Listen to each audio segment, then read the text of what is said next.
আল্লাহ রাব্বুল আলামিন সূরা ফুরকানের আয়াত নম্বর 68 থেকে 70 বলেছে, ওয়াল্লাযীনা লা ইয়াদউনা মা আল্লাহি ইলাহান আখার, যারা জাহান্নাম থেকে বাঁচবে রহমানের বান্দা আর যারা জান্নাতি হবে তাদের প্রথম বৈশিষ্ট্য তারা শিরিক করে না, আল্লাহর সাথে অন্য কাউকে ডাকে না।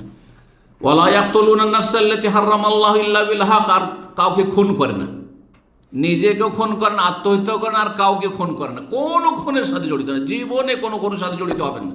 সবচেয়ে বড় অপরাধ শিরক কুফরির পরে, শিরক কুফরি নাস্তিকতার পরে সবচেয়ে বড় অপরাধ হচ্ছে মানুষকে খুন করা, যে কোনো মানুষকে হোক না কেন।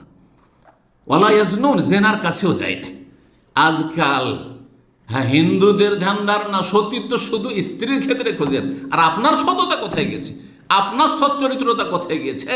হ্যাঁ, আপনি যেখানে সেখানে আপনি আড্ডা দিয়ে বাড়িয়েছেন, লম্পটি করেছেন, আর আপনি চান পাক পবিত্র স্ত্রী সতী সাধ্বী, কোথা থেকে হবে? না, এটা হইলে হবে না, উভয় পক্ষ থেকে। আল খাবিসাতু লিল খাবিসিন, খবিস যদি আপনি হয়ে যান তাহলে আপনার ভাগ্যে সেটাই জোটা উচিত যে খবিস খারাপ মহিলা জোটা উচিত। আর যদি আপনি পাক পবিত্র হন তাহলে আপনার জন্য পাক পবিত্র মহিলা রয়েছে। আল্লাহ যেন তৌফিক দান করেন। তো কথা হচ্ছে যে কাবিরা গুনাহগুলি থেকে বাঁচতে হবে। নবী সাল্লাল্লাহু আলাইহি ওয়াসাল্লামের হাদিস সহিহ মুসলিমে রয়েছে, আসসালাওয়াতুল খামস, 5 ওয়াক্ত নামাজ পড়তে হবে। অল জুমাতু ইলা জুমা, জুমা পড়তে হবে। রমাদান ইলা রমজান, রমজান মাসে সিয়াম পালন করতে হবে। মুকাফফিরাতুন লিমা বাইন, এর মাঝের গুনাহগুলি তাহলে কি হয়ে যাবে? মোচন হয়ে যাবে। ইজাজতুনিবাল কাবায়ের, শর্ত হচ্ছে কাবিরা থেকে বাঁচতে হবে। কিন্তু এদের 5 ওয়াক্ত নামাজও পড়লেন, আর রমজান মাসে রোজাও রাখলেন, জুমাও পড়লেন, আর যদি বেঈমানি করেন, হ্যাঁ আত্মসাৎ করেন, মানুষের হক নষ্ট করে দেশে চলে গেলেন, পরোয়াই করলেন না আপনি, যখন সুযোগ ছিল, পকেটে পয়সা ছিল, আচ্ছা দেওয়া যাবে, আচ্ছা দেওয়া যাবে, আর তারপরে এমন সময় হয়তো চিন্তা করছেন যে এখন দিয়ে দেবো, তখন আর পয়সা নেই, ভাবছেন এখন তো আর নেই, চলবে, এত সহজ মনে করছেন? না না, মোটেই সহজ মনে করিয়েন না।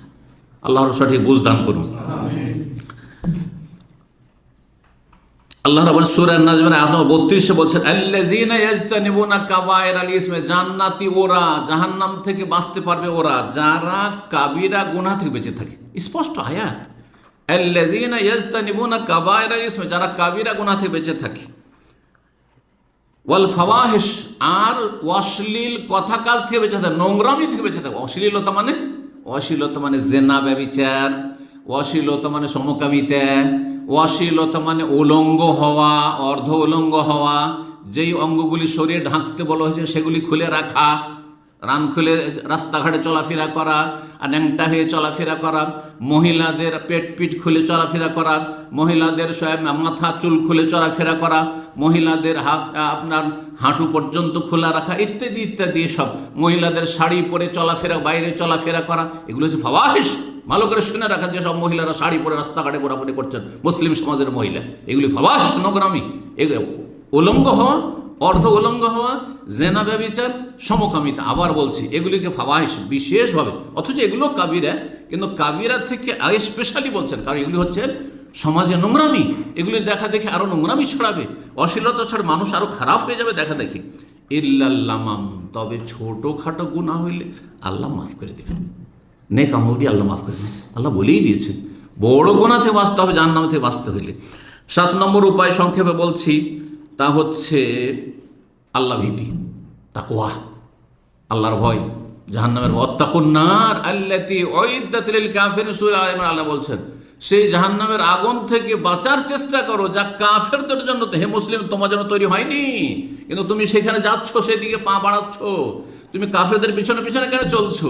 কাফেররা নামাজ পড়ে না, তুমি কেন নামাজ পড়ো না? কাফেররা পাপ করে, তুমি কেন পাপ করছো? আল্লাহ রাব্বুল আলামিন যেন আমাদেরকে তাকওয়া অর্জনে তৌফিক দান করেন। এই তাকওয়া অর্জনের জন্য 5 ওয়াক্ত সালাত, 5 বার যখন আল্লাহর সামনে হাজিরা দেবেন, বেরিয়ে গিয়ে যখনই পাপের দিকে মনটা যাবে, তখন আপনার নাফসে লাওয়ামা ধিক্কার দিবে, আপনাকে ধিক্কার দেবে যে আমি নামাজ পড়ছি 5 ওয়াক্ত, ফজরে কষ্ট করে এত ছোট রাত, আর আমি ঘুম ছেড়ে দিয়ে ফজর পড়ছি, জামাতে যাচ্ছি, মসজিদে যাচ্ছি, আর আমার দ্বারা এগুলো গুনাহ হবে, কেন হবে? না, আমি করবো না। এর নাম তাকওয়া।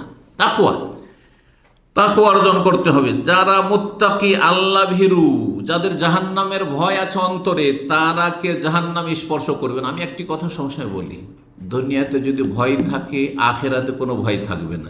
দুনিয়ায় যদি নির্ভীক হয়ে যান, তাহলে আখেরাতে অবশ্যই ভয় থাকবে। আমার এই কথাটি বোঝা গেছে? আর দুনিয়াতে যদি আল্লাহর ভয় থাকে, আর জাহান্নামের ভয় থাকে, তাহলে আখেরাতে জাহান্নামের ভয় হবে না।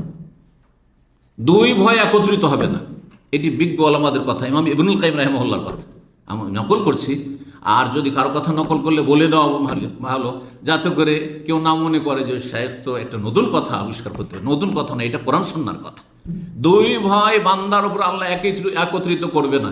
যারা দুনিয়াতে নির্ভীক হয়ে চলাফেরা করেছে, পাপ করেছে, নাকে তেল দিয়ে ঘুমিয়েছে, ফরজ ওয়াজিব ছেড়েছে, বেপরোয়া হয়েছে, কিন্তু কখনো ভয় ভীতি হয়নি, অবশ্যই আখিরাতে ভীত সন্ত্রস্ত হবে এবং জাহান্নামের সম্মুখীন হবে। আল্লাহ যেন সঠিক বুঝদান করেন, পাপ থেকে বাঁচার তৌফিক দান। সূরা মারিয়ামের আয়াত নম্বর 63-তে আল্লাহ বলছেন, তিলকাল জান্নাতুল্লাতী নুরিসু মিন ইবাদিনা মান কানা তাকিয়া। জান্নাতের ওয়ারিস কারা? মান কানা তাকিয়া, যারা মুত্তাকি, আল্লাহ ভীরু। আল্লাহ আরো বলছেন, পুল সিরাত পার করতে কারা পারবে আর কারা পুল সিরাত আছাড় খেয়ে জাহান্নামে পড়ে যাবে। আল্লাহ বলছেন ওয়া ইন মিনকুম ইল্লা ওয়ারিদুহা, সবাইকে পুল সিরাত পার করতে হবে। আল্লাহ বলছেন কানা আলা রাব্বিকা হাতমান মাকদিয়া, এটা চূড়ান্ত ফয়সালা। আমাকে, আপনাকে, নবী, রসুলকে সবাইকে পুল সিরাতের ওপর দিয়ে যেতে হবে। আমার দেশের লোকেরা পুল সিরাত বুঝে সেই জন্য পুল সিরাত বললাম, কিন্তু এটা হচ্ছে ওই সবে কাদার রাতের মতো। পুল মানে সেরাত আর সেরাত মানে পুল, কিন্তু পুলটা হচ্ছে ফার্সি আর সেরাত হচ্ছে আরবি, আর বাংলায় সেটার নাম হচ্ছে সেতু। কথা বুঝতে পেরেছেন? ওইটাই ব্রিজ। হ্যাঁ, জাহান্নামের পিঠের উপরে ব্রিজ। কথা বোঝা গেছে? জি।